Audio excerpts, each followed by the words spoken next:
Um, Usually when we talk about a rigged game, we're looking for a referee with a whistle and, a suspicious bank account.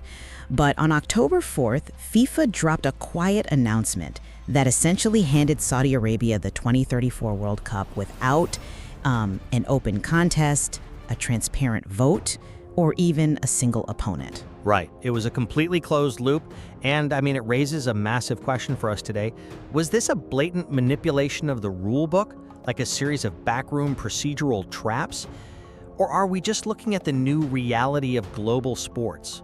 Yeah. Where, immense wealth and soft power just dictate the future and basically render old rules obsolete. Well, I look at the timeline and I just don't see an inevitable evolution here. I see a highly calculated, mechanical rigging of FIFA's own bylaws. Okay, how so? So the fix started with the 2030 World Cup. Gianni Infantino engineered that tournament to be played across, get this, 6 countries and 3 continents. Right, Europe, Africa, and South America. Exactly. And why do that? Because of FIFA's rotation rule. Ah, right. The rule stipulating that a continent cannot bid for a World Cup if it hosted either of the previous 2 tournaments. Right, exactly. So with North America hosting in 2026, putting 2030 across those 3 other continents instantly blocked them from bidding for 2034. Wow. Yeah. In one move, the eligible pool was restricted almost exclusively to Asia and Oceania. Well, it's a clever mechanism, sure. But, focusing on the procedural tricks misses the actual engine driving this. You think so? I do. You're treating this like a legal heist, but I'm looking at a multi-billion-dollar structural takeover. But the heist required very specific lockpicking. Look at the stadium requirements. Historically, a host needed 7 existing stadiums to even qualify to bid, right? Usually. Well, Saudi Arabia didn't have 7 ready. So what happens?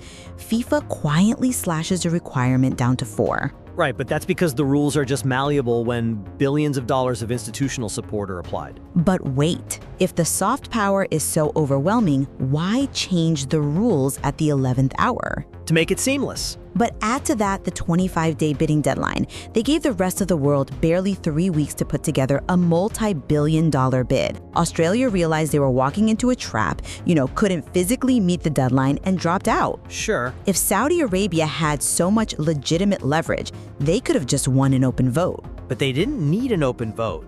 The lack of a transparent ballot isn't a weakness in their strategy. It's actually the ultimate proof of it. How does that prove anything? Well, think about what preceded this.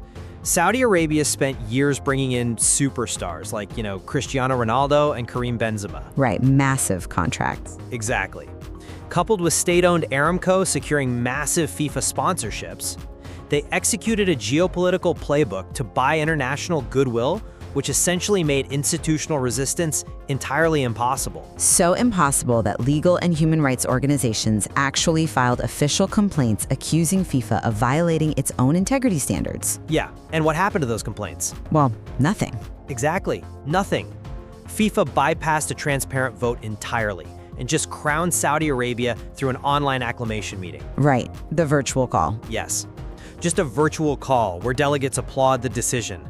No secret paper ballots, no chance for organized dissent. That proves the system is functioning exactly as this new economic paradigm intended. By skipping the process entirely. Precisely. Hosting rights aren't earned through a rigorous bidding war anymore. They are systematically bought behind closed doors before a ballot is ever even cast.